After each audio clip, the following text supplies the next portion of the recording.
ಎಲ್ಲರಿಗೂ ನಮಸ್ಕಾರ. ನಾನು ನಿಮ್ಗೆ ಇವತ್ತು ಬೆಟ್ಟದ ನೆಲ್ಲಿಕಾಯಿ ಚಾಕ್ಲೇಟ್ ಮಾಡೋದು ತೋರಿಸ್ತೀನಿ. ಬನ್ನಿ ಹೇಗೆ ಮಾಡೋದು ನೋಡೋಣ.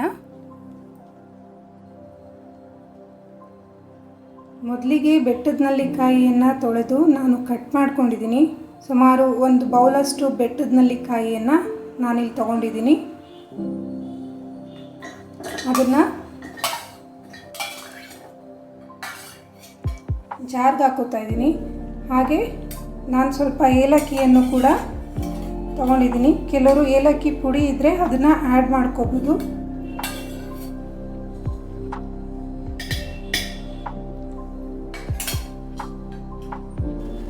ಈಗ ಇದನ್ನು ರುಬ್ಕೊಂಡು ಪೇಸ್ಟ್ ಮಾಡ್ಕೋಬೇಕು. ಈಗ ರುಬ್ಬಿದಂಥ ಮಿಶ್ರಣನ ನಾನು ಬಾಯ್ಲ್ ಮಾಡೋಕ್ಕೆ ಹಾಕೋತಾ ಇದ್ದೀನಿ.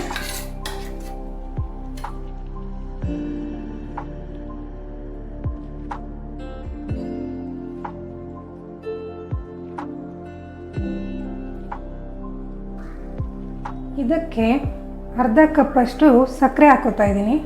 ನಾನು 1 ಕಪ್ಪಷ್ಟು ಬೆಟ್ಟದ ನೆಲ್ಲಿಕಾಯಿ ತೊಗೊಂಡಿರೋದ್ರಿಂದ ಅರ್ಧ ಕಪ್ಪಷ್ಟು ಸಕ್ಕರೆ ಹಾಕೋತಾ ಇದ್ದೀನಿ.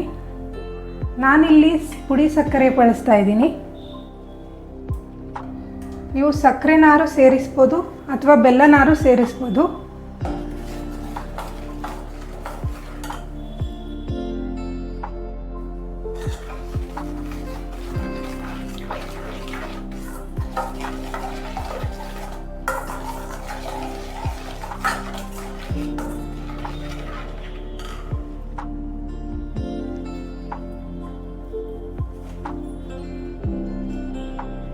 ಈಗ ಕಲರ್ ಬರಲಿ ಅಂತ ಸ್ವಲ್ಪ ಅರಿಶಿನ ಆ್ಯಡ್ ಮಾಡ್ತಾ ಇದ್ದೀನಿ.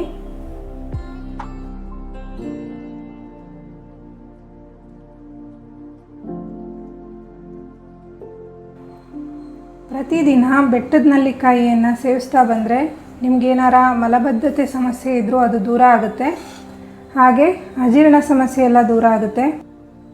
ಗ್ಯಾಸ್ಟ್ರಿಕ್ ಪ್ರಾಬ್ಲಮ್ ಕೂಡ ಕಂಟ್ರೋಲಿಗೆ ಬರುತ್ತೆ. ಇನ್ನು ಈ ಚಾಕ್ಲೇಟ್ ತಯಾರು ಮಾಡ್ಕೊಳ್ಳೋದ್ರಿಂದ ನೀವು ಟ್ರಾವೆಲ್ ಮಾಡಬೇಕಾದ್ರೆ ಇದನ್ನು ಕ್ಯಾರಿ ಮಾಡ್ಬೋದು. ಏಕೆಂದರೆ ಇದನ್ನು ತಿನ್ನೋದ್ರಿಂದ ಆಸಿಡಿಟಿ ಪ್ರಾಬ್ಲಮ್ ಆಗ್ಬೋದು, ನಿಶಕ್ತಿ ಪ್ರಾಬ್ಲಮ್ ಆಗ್ಬೋದು, ಕ್ಲಿಯರ್ ಆಗುತ್ತೆ. ಟ್ರಾವೆಲ್ ಟೈಮಲ್ಲಿ ಇಂಥ ಸಮಸ್ಯೆ ಕಾಡೋದು ಸಹಜ. ಅಂಥ ಟೈಮಲ್ಲಿ ಇದನ್ನು ಬಳಸ್ಬೋದು. ನೋಡಿ ಈಗ ಬೇಯ್ತಾ ಇದೆ. ಇದು ಗಟ್ಟಿ ಆಗಬೇಕು. ಈಗ ನಾನು ಇದಕ್ಕೆ ಒಂದು ಸ್ವಲ್ಪ ಕಾರ್ನ್ಫ್ಲೋರನ್ನು ಆ್ಯಡ್ ಮಾಡ್ಕೋತಾ ಇದ್ದೀನಿ. ಇದನ್ನು ಸ್ವಲ್ಪ ನೀರಲ್ಲಿ ಕಲಸಿ ಹಾಕೋದ್ರಿಂದ ಗಂಟಾಗೋದಿಲ್ಲ. ಇದನ್ನು ಸೇರಿಸೋದ್ರಿಂದ ಚಾಕ್ಲೇಟ್ ಗುಡ್ ಶೇಪ್ ಬರುತ್ತೆ. ನೋಡಿ ನಾನು ಆ್ಯಡ್ ಮಾಡ್ತಾ ಇದ್ದೀನಿ. ನೋಡಿ ಹೇಗೆ ಅದು ಕನ್ಸಿಸ್ಟೆನ್ಸಿ ಕರೆಕ್ಟಾಗಿ ಬರ್ತಾ ಇದೆ.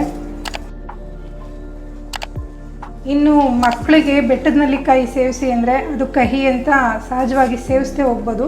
ಆದರೆ ಈ ಥರ ಚಾಕ್ಲೇಟ್ ಥರ ಮಾಡಿ ಕೊಡೋದ್ರಿಂದ ಮಕ್ಕಳು ಬೇಡ ಅನ್ನೋದೇ ಇಲ್ಲ.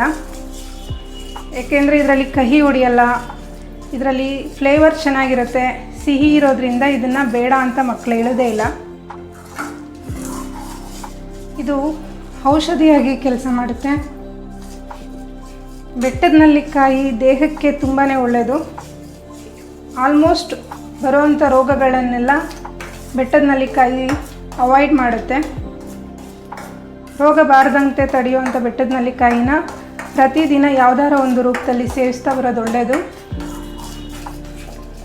ಇನ್ನು ಈ ರೀತಿ ಚಾಕ್ಲೇಟ್ ಥರ ಮಾಡಿ ಇಟ್ಕೊಂಡ್ರಂತೂ ಎಲ್ಲಿ ಬೇಕಾದ್ರೂ ತೊಗೊಂಡೋಗ್ಬೋದು, ಯಾವಾಗ ಬೇಕಾಗ ಸೇವಿಸ್ಬೋದು. ನೋಡಿ ಕನ್ಸಿಸ್ಟೆನ್ಸಿ ಗಟ್ಟಿ ಆಗ್ತಾ ಇದೆ. ಇನ್ನೊಂದು ಸ್ವಲ್ಪ ಗಟ್ಟಿ ಆದ ನಂತರ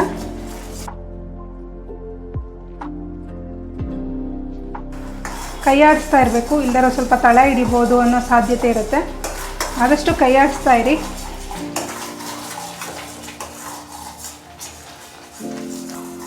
PCOD ಪ್ರಾಬ್ಲಮ್ ಇರೋರು ಕೂಡ ಬೆಟ್ಟದ ನೆಲ್ಲಿಕಾಯಿ ಸೇವಿಸ್ತಾ ಬಂದರೆ ಅವರ PCOD ಪ್ರಾಬ್ಲಮ್ ಕೂಡ ಕಂಟ್ರೋಲಿಗೆ ಬರುತ್ತೆ. ಆಲ್ಮೋಸ್ಟ್ ರೋಗನ ಇದು ಅವಾಯ್ಡ್ ಮಾಡೋದ್ರಲ್ಲಿ ತುಂಬಾ ಸಹಕಾರಿ.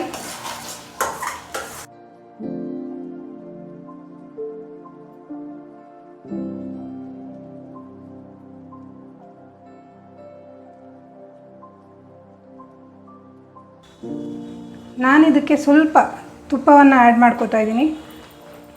ತುಪ್ಪ ಗುಡ್ ಕೊಲೆಸ್ಟ್ರಾಲ್, ಇದನ್ನು ಸೇವಿಸಿದ್ರೆ ಆರೋಗ್ಯ ತುಂಬಾ ಚೆನ್ನಾಗಿರುತ್ತೆ.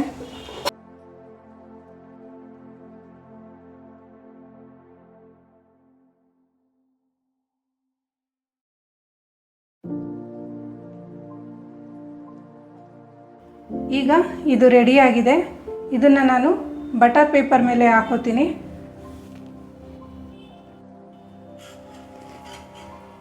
ಈಗ ಇದನ್ನು ಹೀಗೆ ಹಾಕ್ಕೊಂಡು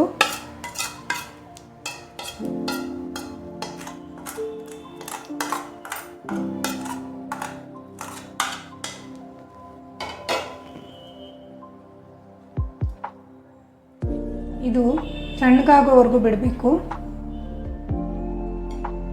ತಣ್ಣಗಾದ್ಮೇಲೆ ಇದನ್ನು ಕಟ್ ಮಾಡ್ಕೋಬೋದು.